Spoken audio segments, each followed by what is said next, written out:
wanted me to do like a drum solo kind of at the end. I What? Can't Stop the Feeling.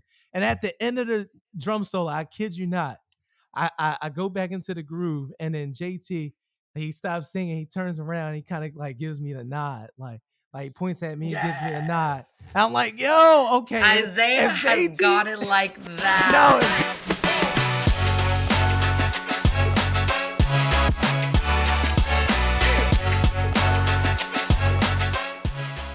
Welcome to Champion This podcast with Brianna, Salvatore, Dueck, and Chelsea Poppens, where we share the incredible stories of athletes and entertainers who are using their platforms to create positive change in the world and the communities they live in. We are so excited to welcome Isaiah Weatherspoon, who is a professional drummer and music producer. He's also a graduate of the prestigious Berkeley College of Music, which is the Princeton of music schools and the largest contemporary music school in the world. He's an author of 2 children's music coloring books, Music is Cool and Music is Cool Too. He's a content creator, and most recently, he was just nominated as a voting member of the Recording Academy, which is a massive deal. Welcome to the podcast, Isaiah. oh my gosh, I'm so happy and thankful to be here on this podcast. And I'm just looking forward to it. We're going to have a great conversation. This is going to be awesome. And for the listeners out there, I hope you're ready. That's all I'm going to say. Let's go. It's going to be a good episode. That's true. Let's go. I love it. Yes.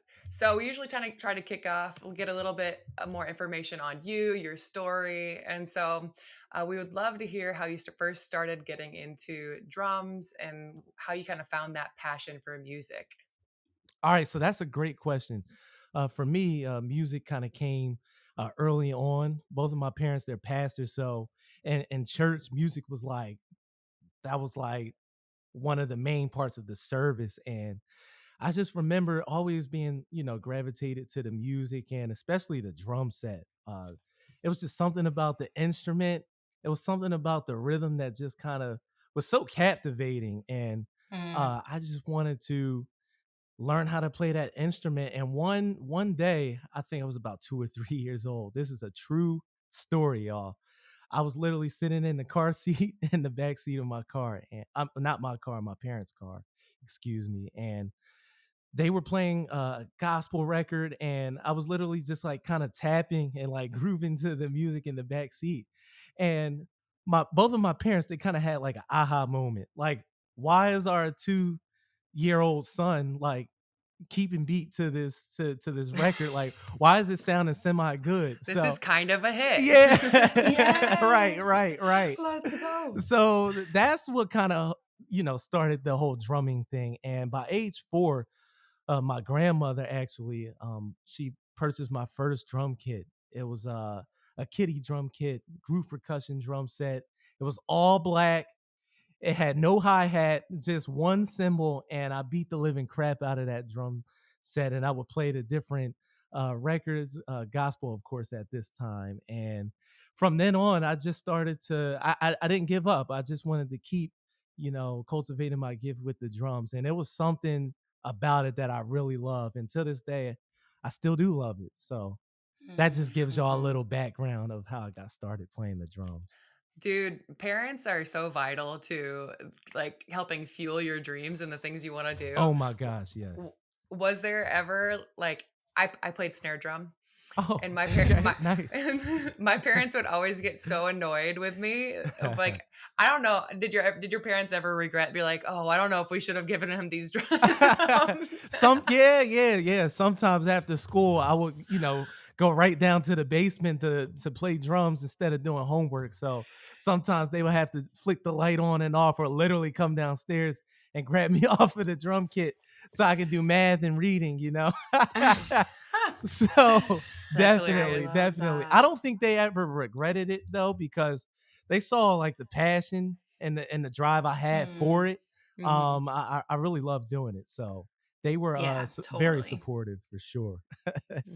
That's awesome. Yeah. Do you feel like, so you grew up in the church, both your parents were pastors, and gospel music like heavily influenced, I'm sure, your musical style. Absolutely. But when you think about the musician that you are today, the producer that you are today, how has that background informed like how you show up as a musician in the world? Absolutely. I mean, wow. That's a big question because I would say if we're talking about just drums alone for a second, there's something about gospel music where it's so versatile, you know? When you're playing gospel music, you don't realize that you're also playing so many fields, especially within modern gospel. I mean, you could play a gospel song that has like a driving rock groove or something that's more laid back and slow, like a ballad, or you could play something that's remotely similar to like a hip hop groove. All those things kind of build your versatility within the instrument. So by the time I started getting, introduced to other genres like rock, blues, funk, country, pop. I was already kind of familiar with those grooves because I was already playing those in church. That was my introduction. So it wasn't really much of a contrast between playing, modern pop music and gospel music later down the road. And if we're Mhm. talking about music production, I mean, that kind of came to me later down the road, like in my teen years. Um, I really wanted a drum machine. Like I was just like really into those because I used to be like really into 80s hip hop and the origination of the drum machine and the rolling TR-808. I just thought that was like so dope. Like, how did they Love get it. those Yes. electronic percussive sounds with like rap and lyrics over top of it, and so that piqued my interest too, as well as drums. So I got my first little drum machine and I beat the crap out of that one as well, but it was cool to like sequence my own drum grooves and patterns and kind of create my own melodies over top of it. And that was my early introduction in the music production, and that was something that wasn't gospel. This was early introduction into like hip hop and R&B grooves. So it kind of all Mhm. came full So circle, if cool. I'm being honest. Yeah, Yeah, for sure. definitely. You talk about kind of like mixing those different genres and kind of Yeah. kind of kind of like a science experiment. You're like learning as you go. Um, did you take all of those skill sets as you went into Berkeley? Like Bree said, it's the Princeton of music schools. Like, did you take all into that experience? And what was that experience like when you got there? Was it what you Oh, expected? absolutely. What was that like? Yeah, no, that's a great question. And Berkeley really is one of a kind. Like I enjoyed my 4 years being there. Class of 2019. Woo, let's go. But Let's anyway, go. anyway, I think it just like being a student at Berkeley, it elevated all of my prior experiences, knowledge, and just putting the work in like on the instrument and music production. Like I didn't realize how many other career opportunities were available to me as a musician until I got into Berkeley. Prior to getting into Berkeley, I thought that, wow, I just want to be like one of the best drummers that I could possibly be, like in the world, like and tour. Like that's all I really wanted to do. But when I got to Berkeley and I started getting introduced to, things like ear training and harmony and arranging, music production, like and like how I can make a career out of those, fields, it really kind of opened up my mind to, other things other than just drumming. And that's when I knew I also wanted to take, music production seriously. So I Hmm. remember uh through prayer and also talking to my parents as well. They were kind of like in agreement with me, like, son, you should go ahead and maybe pursue music production and engineering as a major other than performance because you've been doing that already. And, Berkeley being the great school that it is, make the most out of it. And I thought Hmm. that that For was the sure. best route for me to take. And I'll tell you today, 5 years later, I do not regret it. Just kind of being able to converse, the two worlds together. It's just been so beneficial to me today. I think that is such a testament to you, because like a lot of people go to school and they don't apply themselves in this school, but Yeah. it sounds like you went there and you took full advantage of the like just the opportunity to be there and Oh my to learn gosh. as much as you could as possible. Like that's crazy. That's like so good because majority of students don't do that. I knew when I got to college, I was like, I don't fully know what I want to do, and the science is kicking my tail. I And feel you. Yeah. And the crazy thing about being at Berkeley too is, we had to take, science classes, physics classes, core classes like that too, which was a huge shocker you're to like, I me. didn't sign up for this. I didn't sign up for that. I just want to do music, but no, it wasn't like that. Especially like the first 2 years. But Yeah. just one thing to add too, getting into Berkeley, that was like a dream come true for me. I wanted to get into that school since like I was like in the fifth grade. In the fifth grade, Wow. I wrote Yeah. down like in a like a notebook or something like that. Like I want to go to Berkeley and graduate. I had said something like that. Yeah. And to see it, come to pass, I was like super thankful for that.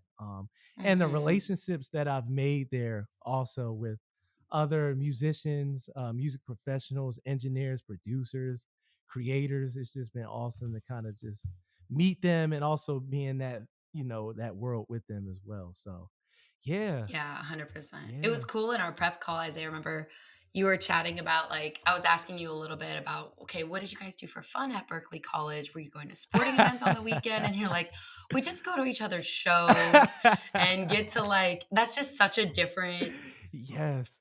experience from what Chelsea and I had. And, I was joking, but like in my head, College of Music is like step up vibes. You got like the friend who's the DJ and the other one is Yeah. like the drummer. And For I think it's sure. just so cool. Yeah, yeah, Uh, yeah. My younger brother, he's a great athlete, and he graduated from Elon University, class of 2022, and he was an athlete there. Played D1 soccer for 4 years, and it was funny just like hearing about his college experiences as opposed to mine. I call him and tell him like, "Yeah, I'm at a show right now. Like I'm at my friend's show. Or I'm about to do a studio session, and I won't get out until 4 in the morning." And he'd be like, yeah. "Yeah, like I'm prepping for a game, Yeah. tomorrow."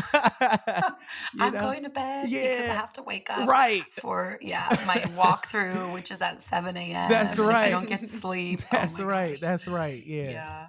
It was funny hearing the differences for sure. Oh, Oh that's yeah. fun. Yeah. That's really fun.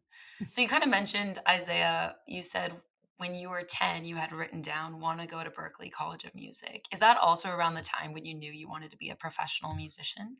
Oh, absolutely. Yeah. But I think my lens of being a professional musician at that age, it was a more small minded. I didn't realize the umbrella of being a professional musician, if that makes sense. Like, I didn't understand that you can do many different things under the umbrella of being a professional musician. For example, like, yes, being a professional drummer, but also music production, composing music for other artists, besides just yourself.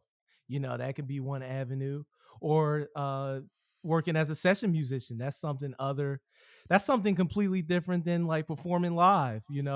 These are Mm, like different categories. I just wanted to be like a touring drummer. That was like all I saw my favorite drummers doing on YouTube at the time, and that's what I thought was the only thing available. But now, at age 26, I see that there's so much more to do, and even like sync licensing, which is making music for television. That's something I'm very interested in now, and actually getting introduced to now in my career. That's something completely different than sitting behind a drum kit. So these are kind of different examples to kind of hmm uh tell the listeners like what I'm talking about when I explain this. Yeah, it's not just one thing. You're able to Yeah, dabble in like multiple different avenues and be for sure. creative in all these different ways. That's crazy. Yes. How did you dip your toe into the production side of things? Was you kind of just like you're like, what's this? And then you kind of just like went all in, or how did that play out? That's a great question. I think for me, one, it was playing music in a band. I'll go back. I'll backtrack for a second. When I was like 13, I played in a blues rock group.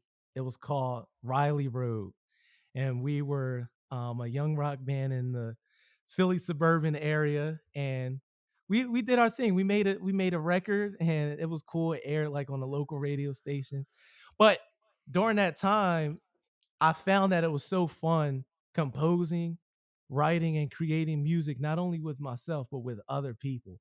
And that was like the aha moment for me as a teenager. Like, whoa, yes, it's one thing to play the drums and to, get as good as I possibly can on my craft, build my technical ability on there. But it's another thing to make a song. It's another thing to make something that people can remember, When Mhm. people hear that key or they hear that melody hit, and it takes them back to a time in their life where it's something good or bad or ugly, or it piques a type of a feeling or emotion out of a person.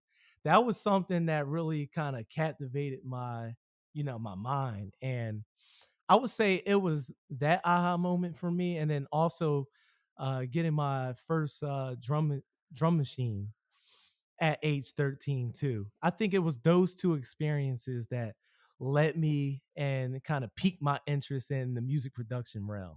And I haven't Mhm. stopped since. I think going to Berkeley, that just kind of elevated my interest and just kept going from there. Mhm. Yeah. I do feel like For there's sure. a specific type of magic of getting multiple different perspectives when it comes to music. Like that's the collaboration of it. Like Yeah. you are able to give like multiple different perspectives in order to create something that, like you said, is super special and hits people's heartstrings. It's really cool that you're into that because like I think of like, could I do that? I'm like, no, like I don't have that skill set. But that's so cool that you were just like kind of combining every little piece of you into this production and learning how to compose at such a young age. Yeah, Mhm. thank you. I mean, I think it just happened organically. When you enjoy what you're doing, I feel like you not only experiment, but you discover new possibilities. And I think that's really a part of the creative process. Um, Hmm. Yeah. I think the creative process is messy, honestly. It's messy, Mm. but it can also breed new opportunities, which is the Mm. rewarding part about it. Even though it's messy, it's not a straight line. It could be a Yeah. slope most times. That slope creates something that's like a 180-degree line, or some Yeah. like a straight line of new opportunities, new doors. And I Yeah. think even you, like, Brianna and Chelsea, like, with this amazing podcast, like, y'all both have an amazing story to tell as well, which led you to create this podcast. It's all creative process. It's just like how we use our experiences to create something new and something Yeah. valuable as well. So yeah. Hmm. Absolutely. It reminds me of even being on a team. I love one of my favorite things in the world is seeing a team like fire on all cylinders, really. And Mm, it's similar to like the creative process of like doing a collaborative project. When your team is all in sync, it's magic. Like everyone knows they're like making the reads, they're in the right spot. I like drive to the basket and Chelsea's in the corner for the kick out three and she hits her shot. there you Like go. it's magic. You know what Yes. I mean? I'm getting Uh, chills. I know, bring us back to the core. Come But on now. I don't know. Like, there's something so beautiful about the human experience and how we're made to be in community and like build Yes. and create together. And I know like sports are different than like music and the arts, but like I do think there's something that translates you know between, these different mediums. Absolutely. And I would say there's also some similarities too. Yeah. Like you being on a team and kicking out the ball to Chelsea for that three. Like the same thing for like me as a musician playing in a band. We all have to work together to give you that pocket, give you that groove, make the song as A different dynamic as assist. possible. Exactly. It's a different assist. You know, It is. like me being a drummer, for example, I have to steer the groove. If Truly. the groove is Yeah. lagging or if the groove is speeding up and it's not right on the metronome, for example, there's going to be some issues. The Mm, bass player is going to hmm. look at me like, yo, why aren't you hitting the 2 and 4 the right way? Yeah. But we know that's never a problem for you Oh, because let me tell you, listeners, Isaiah is fire. He is so incredible. Wow. We're going to link his YouTube channel and some of his clips to the show notes as well. But this man is absolutely phenomenal. I had the chance to see him perform in New York a couple weeks ago, and I was floored. Hey, He's so talented, and your band crushed it. But like really seeing you kind of set the tone and kind of being the point guard out there in terms of like making there sure you go. everyone's on track and like directing the squad by keeping that rhythm was really cool. Yes, you got to be Curry. You got to be Chris Paul, you know? Yes. Let's go. There you go. So good. For sure. No, I was just going to say thank you for coming to the show in New York. That was a dope time for sure. No problem. Yeah, that No, was a it dope was it hang. was the best. It was awesome. For sure. Well, speaking of you being a professional musician, can you share what it means to be a professional musician? I don't think a lot of people know what the day-to-day life for you might look like. And I would just love to learn more about what the cadence of your typical year looks like. Whether Absolutely. whether it's like routine or chaotic, or what does that look like for you? Oh my gosh, that is a great question because my experience so far is that being a professional musician, if we're talking time and schedule, I would say that my time and schedule, it really varies. Sometimes, okay, I'll give you an example. How about this? Like a year ago, I remember, I was doing some session work at home and I was doing like a lot of home studio work. It was less like outside gigs locally. And, I had some time to also chill, fall back, see family and friends. But I randomly got a call one time and it was from Sister Sledge's people. And I'm like, what? Let's go. They Just called me. Yeah, casual. it's just casual, like, hey Isaiah, Sister Sledge is heading out to Singapore soon in a couple weeks. Do you think you can make it? Do you think you're available? So that just gives you a little example of what a professional musician could mean. One minute you could be doing a lot of work from home, and then next thing you know, you can get a call from someone as iconic as Sister Sledge, and they can call you and say, "Hey, Isaiah, we need you to run tracks and play drums for us for this show." And by the way, that gig was amazing playing with Sister Sledge out in Singapore. That was the first time that I've played drums out, basically on the other side of the globe. Coming Were you from the nervous? East Coast, I was nervous, and I'll tell you why I was nervous at first. I was nervous, but I was ready. And I was nervous because Sister Sledge, I don't know if y'all ever heard We Are Family. I'm sure you Of have.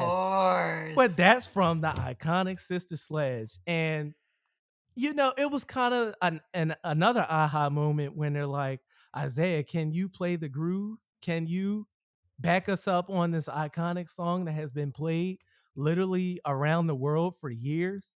It was kind of like that pressure, like, wow, like Mm, this legendary group, they're placing the responsibility on me to hold that groove for them and to make sure that I'm playing it the right way and to make sure that they're also comfortable on stage too.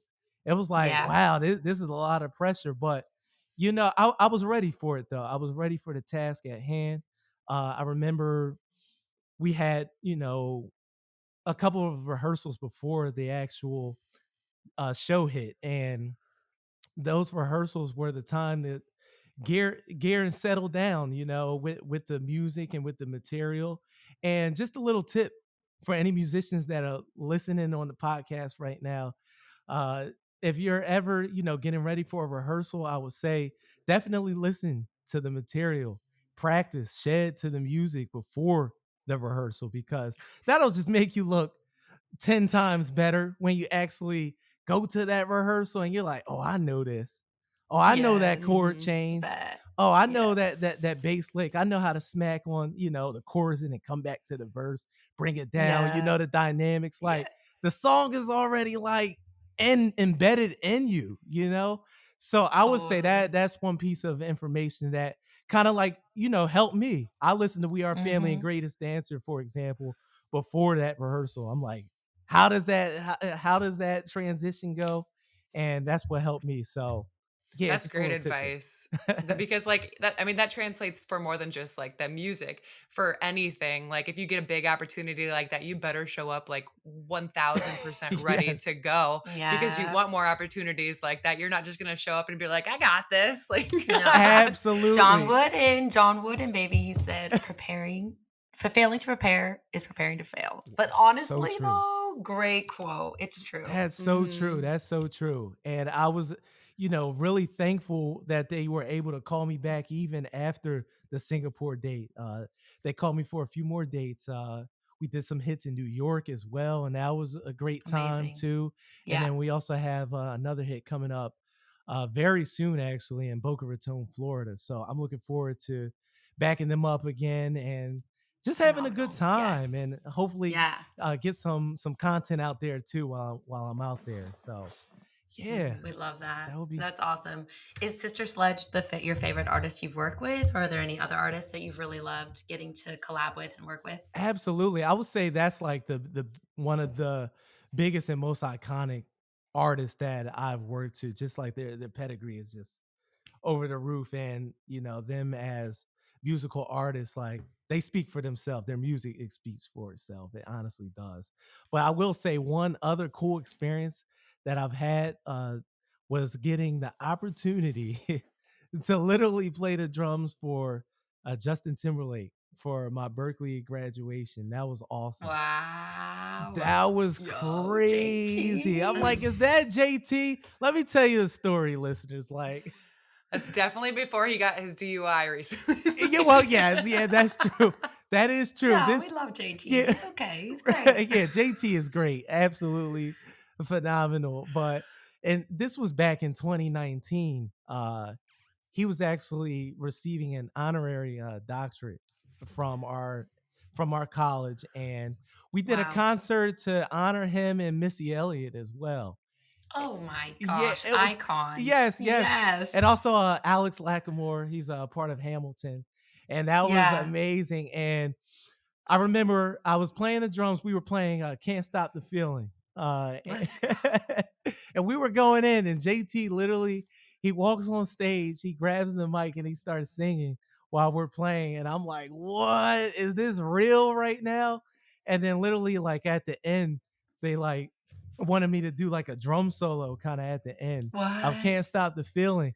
And at the end of the drum solo, I kid you not, I go back into the groove, and then JT, he stops singing, he turns around, he kind of like gives me the nod, like points at me and gives me a nod. Yes. And I'm like, yo, okay, Isaiah if has JT, got it like no, that. if JT Yes. gives you the JT nod of nodding you like, approval, ooh. I'm like, all right, all right.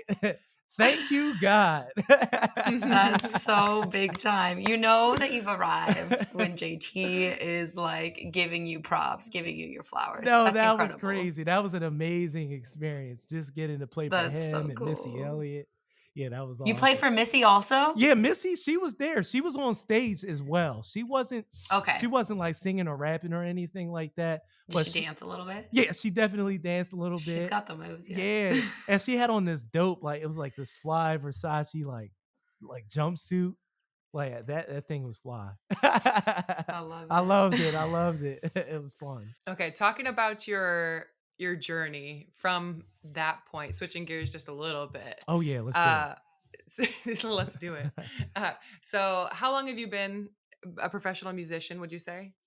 So I would say for about pushing 5 years now. Yeah. Okay. But since Okay. I graduated college, I've been a professional musician for sure. hmm So I'd love to hear like some of the biggest hurdles, some of the biggest challenges that you have faced getting to this point in time in your life with all the practice and all the work that it took to get here, and how you were able to overcome those challenges. Can you tell Woo! me a little bit about that? Oh, Mm. yes, I can. Because there definitely has been hurdles as well as some really great experiences too. But some hurdles that I face, I think for me, like life right after college. I was used to being a college student, just going day by day. Oh, I have class, then after class, I have a rehearsal and then a show. Everything was kind of already planned out for me.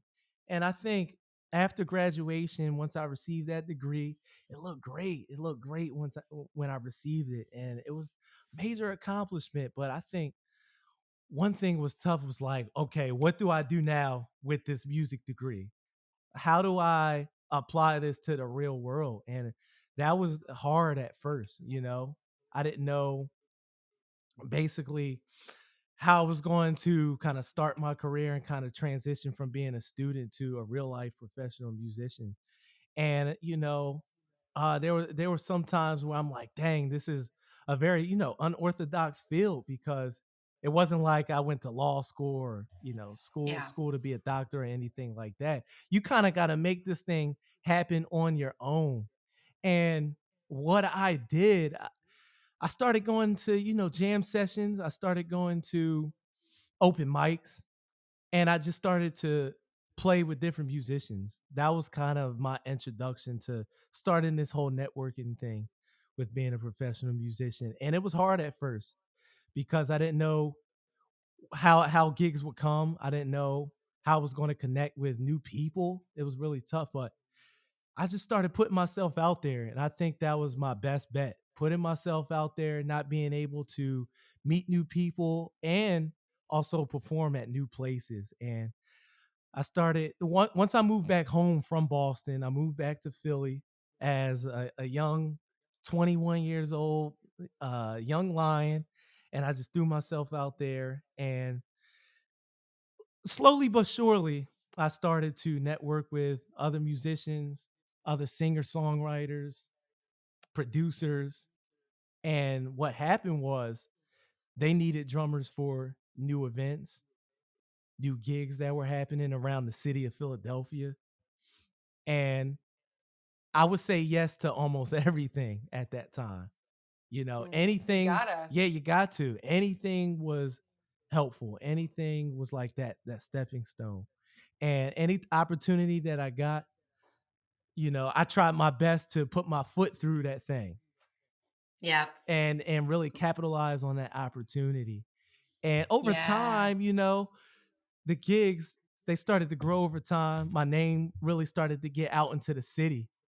And I was Mm. and then I would fast track, a few years later with social media. I would say social media is another big aspect. With the gigs, I started to take my camera with my tripod. I had a Canon T7i and also my iPhone, and I would try to Mm. get drum solo footage or photos of me grooving on the drums, and I would post it on IG and TikTok. And from then, that's when my following started to grow Yep. more, and then more people started to hear about me and my work, and that's when my network really grew. Was when I started. Was it a weird situation to like Yes. step into, like have to hype yourself up and you're like Yes. recording yourself and you're like, this is Yes. I was Yes. like, it's got what you gotta do to get your talent out there. Absolutely. And I was never, and still to this day, it's always weird, like talking about yourself or kind of doing like Right. throwing yourself out there. Almost, it felt like bragging at first. It's just like, look at me. But it wasn't really about that. It's like, okay, you have to showcase your abilities, your Yep. professional skills out into the world so that you can be more marketable. And that's Mm. really what that was. And that's still what Yeah. it is, if I'm being honest. I think Bree, we went at the NBA All Star Weekend. Bree and I were going around, and Bree is the best at like a 30-second elevator pitch Oh yeah. for herself and for like me. Am Like we I? we would be we Is would be that going right? around. We would be going around to people, and she'd be like, "And this is Chelsea. She's a former WNBA player. Went to Iowa State. Like had my whole Wow, your like whole bio, It's hype reel." true. yeah. And in that like quick little introduction, I was like, bam, bam, bam. But it feels so weird, like as for like Bree's so good at it, but it obviously took practice. Yes. But for if you haven't done that before and you're introducing yourself and like your accolades like up first, like it's so difficult to kind of get past that like vanity Yeah. hurdle. It Exactly. can. Yeah. But It's interesting. Like I've worked with a lot of professional athletes doing their brand strategies and creating their holistic brand strategy, which includes how you show up on social media. And it's very it is a little bit uncomfortable to be self-hypey and to like Yeah. showcase your skills, but honestly, it's kind of a massive part of how the music and the sports industry works today, like Yes. being able to showcase how amazingly talented you are. And not only like, of course, you can use it for self-hypey things, but in the same respect, like Isaiah, like you champion so many different causes, and we're going to get into that next. But being able to, when you have a big platform, now you can use that platform to also create that positive impact in the community and to Yes. share that love and light. But I think, yeah, there is a level of like, this feels weird. And That's am so I like true. being showboaty? But yeah, I Yeah, think just there's a way you can do it. absolutely, like, putting yourself out there in general can sometimes be, like, daunting or like, "Oh my gosh, am I really doing this?" Because, on the flip side, you never know really how people will take your piece of content. Maybe they'll Yeah. Hmm. yeah, there's been some pieces of content where I feel like maybe, my audience didn't really like it as much as, another piece Right. of content or whatever you put out there. And you just gotta Totally. like roll with the punches Yeah. and realize also that it's part of the business, Yeah, for Hmm. sure. exactly. I think sometimes the biggest circle is like kind of being scared of what your inner circle is going to say when you start posting Oh more about gosh, you, yeah. because it's like it's people, people They are that the know, worst. They like keep know you humble. you. They keep you Yeah, they're humble like, for what are sure. you doing? I guess Chelsea's an influencer now. Right, right, it's right. really that. Stop My hating. God. Exactly. But Isaiah, on the real, wanted to talk a little bit. You know, our podcast is called Champion This. We are highlighting champions of change across sports and entertainment industry, and you really are that in every essence of the word. Wow, thank you. So want to talk to you about how you do use your platform as a professional musician and producer to have that positive impact in the community. And as a little bit of a spoiler, we know you're an author to two children's books, children's music coloring book. Yes. Music is cool and music is cool too. But yeah, tell us about how you use your platform to give back to the community. Absolutely. I think the coloring books that I published are two great examples. Music is cool and music is cool too.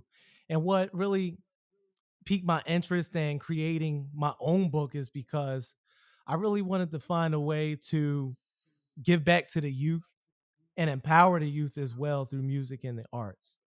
And I thought that especially in the Philly area, I think that music and arts can be and more immersed in the charter and public school system as well, just in the whole educational system for the youth. And I thought that creating a coloring book would just be an amazing way to kind of infiltrate that into the education system. And so I'll backtrack a bit, and around like 2020 2021, that was the time where I really wanted to create my first coloring book. And this was during the time of the pandemic. And we all know how weird that time was.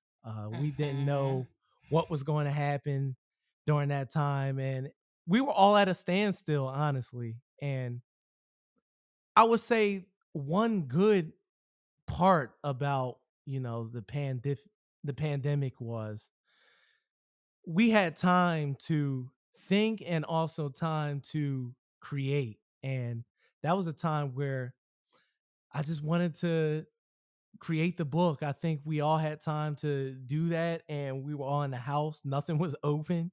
And so that was a perfect time to publish it, get it out on Amazon, and see what happens. And I wanted to create a IG video one time, Instagram video, and I made like a reel with my camera and created like a little theme song. And I had one of my good friends, Lexi, who also is a Berkeley alum. I had her sing on my theme song for the coloring book. And I was like, let me Wow. try this. Like, this will be something that I just don't know. This is interesting. And Yeah. I ended up putting it on Instagram, seeing how it goes. And my friends and family, they started sharing it. Like, they were so just intrigued with the fact that I was a musician, but I put out a coloring book. And my my parents, they also shared it with the church and stuff like that. And from then on, I just started to sponsor it on Instagram, get it out there, get it out there, get it out there. And it did really well.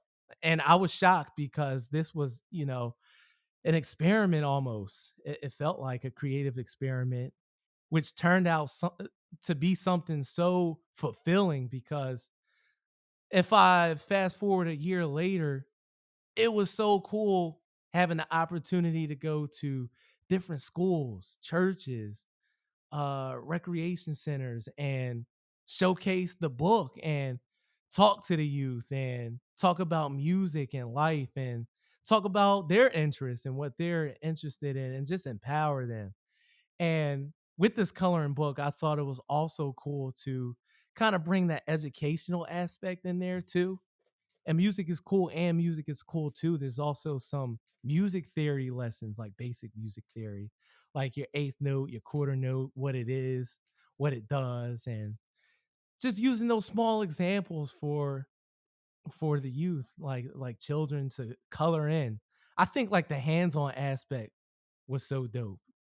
Like the hands-on aspect of them being able to color in and also read, like read and color. It's Mm, something about using like the hands-on tangible aspect while also mhm, learning at the same time. I thought that they would be able to grasp the information even quicker too. So it's been mhm. an awesome journey thus far with the coloring book, and who knows? We might create a third one. Who knows? Who knows, y'all? They do say, like, the more senses you can involve in that education, the more likely you are to absorb the things. So whether that's like the look, the feel, how it makes you feel, what you're reading, what you're hearing, like all of the auditory, all of those different senses Absolutely. are gonna stick with them. But you also mentioned kind of like you pursuing your passion is an unconventional, unorthodox lifestyle, and you also wanted to inspire young kids to take an unorthodox route. Yeah. Can you speak on that a little bit more? For sure, for sure. So, where do I start with this? I feel like like a few years back and even now I still think about this, how I kind of wanted to try and control every part of my life, whether that be what I'm going to eat today or even, a career or what I'm going to do in the next 5 years. It's some things that we just cannot control. I'm going to say that again. It's some things that Mm, we just cannot control. But I will say, facts.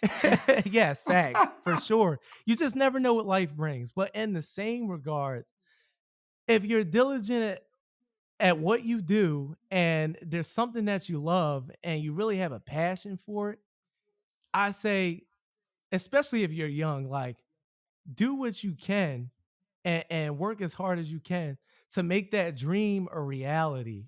And the past 5 years, that's kind of been my goal and mission is to do that. And it's like when the doors finally do open, I just feel like it's so much fulfilling for you when you're operating in your purpose, you're doing something Mm, that you love to do. And this is what the mhm. podcast is about. Champion this. Hey, let's go.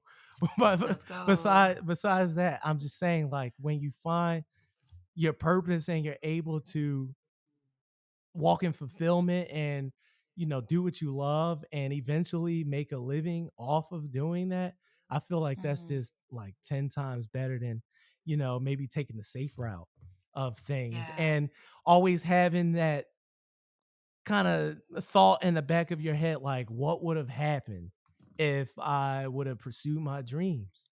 It's like, Mm, try Mhm. it first, and you may fail the right. first time, but try it again, pick yourself Yes. up. And I would say also, like, I gotta thank God too, just for even the opportunities that have opened thus far.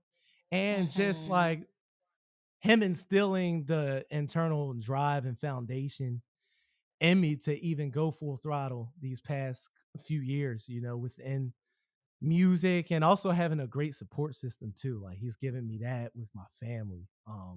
They've been a Mm, huge support system. So I will say that Mhm. too. It's just Yeah, yeah. they put the sticks in your hand. yeah, they put the sticks in Yeah. there. They put the They sticks in my hand. did. They truly did. They truly did. And allowed me to play when they were extremely annoyed upstairs. for sure. It's That's so Brianna. powerful though, Yeah. Isaiah. Like this thing about I think purpose and passion, and similar to you, Chelsea and I both share a faith in God as well. And I think like Yeah, for Chelsea and I as well, and like I know that God made me with purpose, and absolutely. He's given me, each of us have been created so uniquely with our own gifts and our own talents and our life experiences, and all of that informs our purpose and how we show up in the world. And it is courageous to chase after that purpose and to lean into, okay, who have I been made to be? How do I show up in the world? Because I think sometimes that can just get people can steal your dreams, and people can Oh, kind of dim your light and absolutely. squash that and push that down. And so like the work that you're doing is so inspiring, and you're manifesting through your coloring book and just how you show up in the world is massive. I think you living into your purpose and passion unlocks that in other people too, because it gives other people courage to say, okay, I don't have to, I can do something that's unique and different because I know this is what God made me to do. So love Absolutely. it. Absolutely. Thank you so much. And I agree with you 100%, Brianna. And I do also want to say, like, I do agree with you as well that it does matter who's like in your corner, who's speaking to you, Mm, who's like speaking into you. Because if you have like we all have people that influence us, and we all have people that we listen to or maybe go to for support or advice. We all have that, and it does matter. And it does matter to have good people in your circle. But I hope that whoever's listening to this podcast right now, like, you really hear me when I say, like definitely pursue your dreams or whatever you feel like God has put into you or instilled into you to do. Like, definitely pray about it first always, but then, like, just try it. Just try it. Just do it. Don't be paralyzed by fear. And I'm telling mm, myself that too, because love that. sometimes, Yes. nerves kick in. Sometimes there will be days where you might feel a little fearful of what might happen, or things might be unpredictable for sure. Yeah, I'm a musician. I'm telling you 100%. There's been many days where life has felt unpredictable, but it's like, okay, what's the end goal? The end goal is the mission and the purpose. And not to get too biblical either, but there's a passage in the Bible that really resonates with me. It hits hard. And it talks about, in Jeremiah 29:11, I believe it talks about how God, he has plans to prosper us. So it's like, at the end of the day, like, if we're going, if we're pursuing our purpose and our passion and what God has given us, like, the end goal is prosperity at the end of the day anyway, because it already says it in the word. Come on now. Like, we Come just gotta on operate now. in the prosperity. Like, Right. come on. So you can cross up somebody, do that step back three, hit the game winner, I love it. Yes. I So hope that makes good. sense though. Speaking of prosperity, we're going to fast forward a little bit to you getting voted into the Recording Academy 2 weeks ago. Oh my gosh. That's tremendous. That's incredible. Like, Thank you so obviously, you much. put a lot of work into getting to that point and having that platform, and like just being able to use the platform that you have now. Like, what does that feel like? What does that mean to you? And how do you plan to use that platform in the future? Well, as far as how I feel about being selected as a voting member for the Recording Academy, I feel extremely, extremely thankful. When I was 14 years old, I had the privilege to go to Grammy Camp, which was actually uh, funded by the Grammys and the Recording Academy. And it was like a week long program for young high school students to learn about the music industry and also visit the Recording Academy business chapters.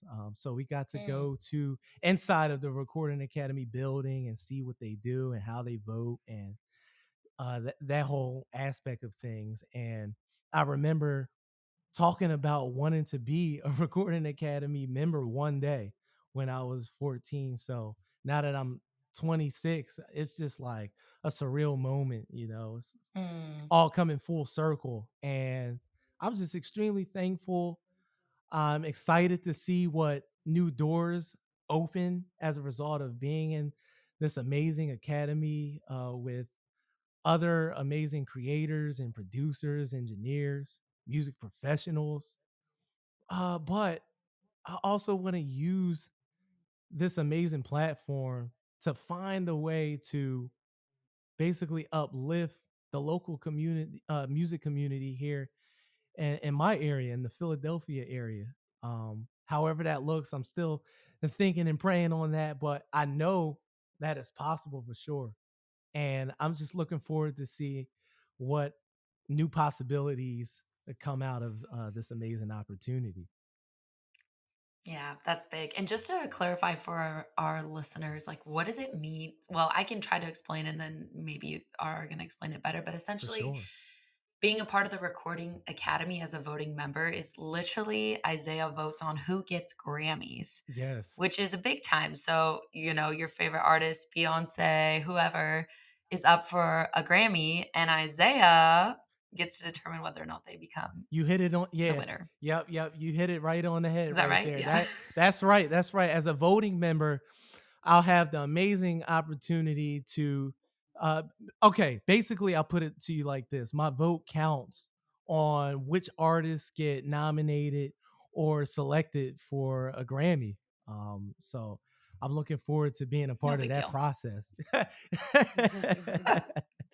That's so good. Well, just to kind of switch it up a little bit before we're getting ready to wrap up here, but wanted to Yeah. hear when we think about your next 10 years as an artist or just your career in general, like what are some of your dreams? What do you envision yourself doing in the future? Oh my gosh, that's a great question. I look forward to giving back more to the youth through music, whether that be more coloring books.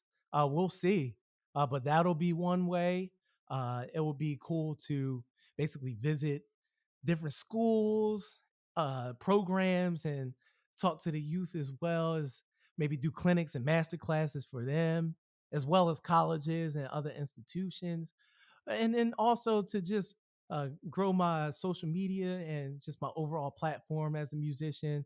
I'm looking forward to continuing on that journey as well. I'm looking forward to also getting into sync licensing, which is basically making music for television, ads, things like that. I'm looking forward to growing my career in that aspect as well as a music producer and also making more music of my own. Be on the lookout for that, as well as other Let's artists go. too. Yes, yes. Oh, I'm already on the lookout. I've been on the lookout. Let's go. Let's go. And yes, yes. I feel like we'll see what happens in 10 years, but those are a few things that I'm just looking forward to putting my feet in. I love that. Yes, And for thank you so anybody much. on the lookout for the coloring books, we'll also link those in our show Oh, notes thank you. so that you guys can go purchase some and be on the lookout for any others in the future. Absolutely. Cool. Well, we finish up every episode with the question for our listeners of, do you have any words of advice for our listeners looking to use their talents and passions to make the world a better place? Absolutely, absolutely. Where do I start? I mean, I would say if you have the ability and the opportunity to pursue what drives you, what you feel like fulfills you, go and pursue that dream. Like, just go full throttle with it. Like, and have fun while you're doing it. For me, I love what I do. Sometimes it feels like work, but not all the time does it feel like work. It feels more like something that I enjoy. And I feel like Mhm. that's a piece of my life that's very fulfilling. And I feel like if I can do it, you can definitely do it too. Whatever that is that's inside of you, definitely pursue it if you can. So that's one piece of advice that I can give to the listeners today. Love that. Thank That's a you. great word, Isaiah. Thank Thank you. you. Thank you. Thank you. Thank you. Um, so before we let you go, we are going to end the podcast with our lightning round. Hey, let's Woo, go. woo, Drum roll. woo. Yes, a little drum roll. So you have just a quick 4 questions, and you have like 30 seconds, maybe less, to answer each of those. Okay, let's So, do it. are you ready for this? Okay, I think so. Let's do it. Game face on? Game phase on. I got my Okay, sneaks laced perfect. up and everything. Let's do Let's go. it. All right, first question. Who is the best drummer of all time? Oh my gosh. I can't tell you who the best drummer of all time is, but I can tell you some of my all-time favorite drummers. Um there's like over 100, but I'll give you like 5 of the most influential drummers. He said Like 5. 5. Vinny Colaiuta is one. He is one of my favorite drummers. He's played with Sting, amazing drummer. He plays with Dynamics. He plays with traditional grip mainly, where it's like you put the stick between your middle finger and your pointer finger, and then the stick goes through your thumb. That was really detailed. I don't know why I just told you that. I'm like, But cool. I don't know why I just Noted. did that. But for my drummers love out it. there that's listening, you know what I'm talking about. So that's all that matters.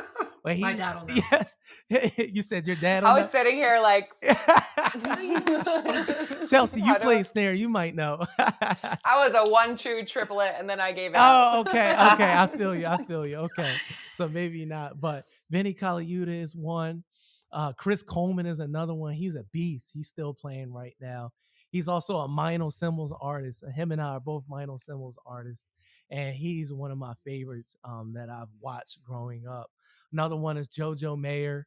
He's another great drummer of mine because of his technique with his feet and his hands. I love Tony Royster. He played with Jay-Z for a while. I just love his intensity on the drums, his speed on the drums. Like he's just a beast. Yeah. And I'll give you one more. Let's see.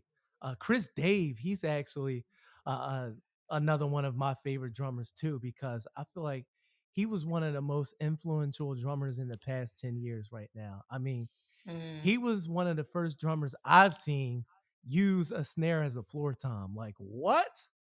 And the world is going on. And so, for my listeners out there, definitely check out Chris Dave. And fun fact, I actually got a cool opportunity to meet him at an event out in New York a few years ago. He actually watched me play, and I was like nervous and excited at the same time. But at the end, he gave me the head nod, and we shook hands. And funny enough, him and I actually have the same birthday, so that was cool too. We had a dope conversation, and we took a picture together. So that was That's dope. sick. Love that. I love that. Well, Cool. you're in my top 5 for sure. Hey, thank you so much. Travis Same. Travis Barker's up there Okay, as well. okay. Blink Blink 182 vibes. 182. Had to throw them Okay. in. Okay. Nice. No, All that's the great. small things, right? Okay, next question. Chelsea, take it off. Yep. What athlete are you most like when you drum? Oh, that's a good question. Listen, I think right now I'll say Tyrese Maxey. Uh, he plays for the Philadelphia 76ers. He's young, energetic, Yes. ready to kill Hungry. it every time he hits the court. And I'm looking forward to seeing what happens uh, this upcoming NBA season with Paul George now being on the Sixers, now with Joel Embiid and Tyrese Maxey. That's going to be a dope trio.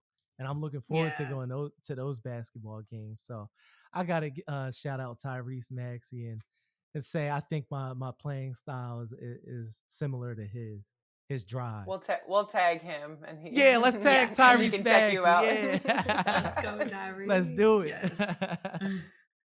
All right, next question. How did you get the nickname Spoon? Oh my gosh, that's a great question. Actually, one of my friends from Philly, he was going to Berkeley along with me, and he started it. He started this one friend. He called me Spoon one time in the calf.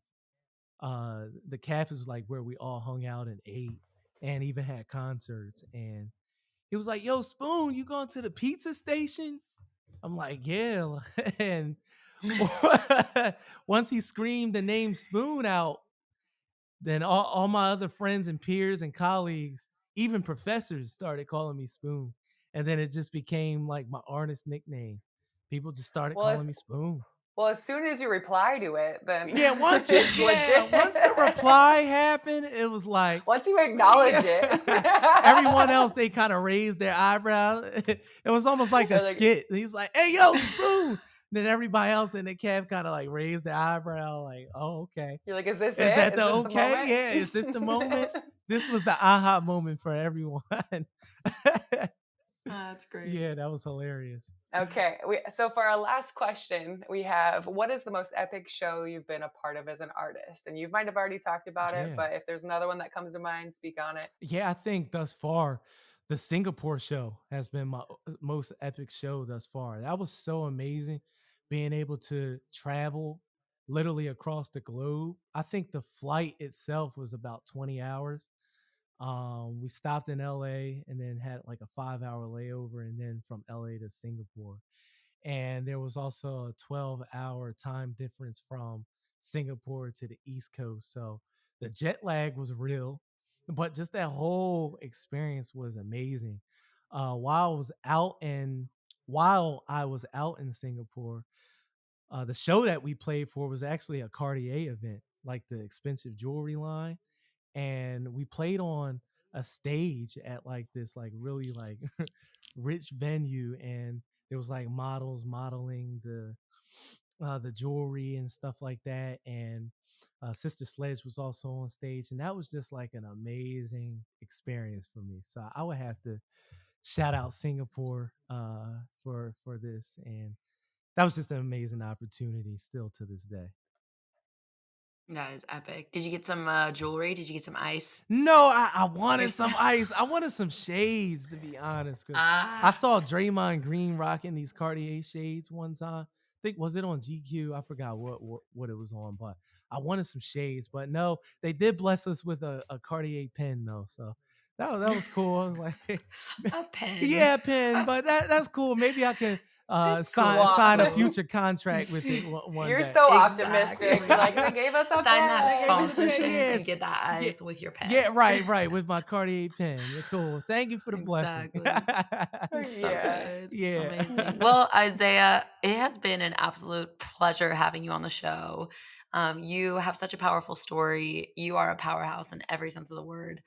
Likewise. Yeah. So for our listeners, we're going to link Isaiah's social media profiles, his website, resources to the coloring books, all the resources that we noted in the pod will be linked to the show notes. And yeah, you can follow along his journey by following him on his social handles and taking a look at his website. Hey, thank you so much. And if you like this podcast, like, share, follow. Yeah, go ahead. Don't be scared. Don't be afraid. Don't be scared. Do it. And I gotta thank Chelsea and Brianna for just being so hospitable and just being so welcoming on this podcast. It's been an amazing time and an amazing conversation. So, yeah.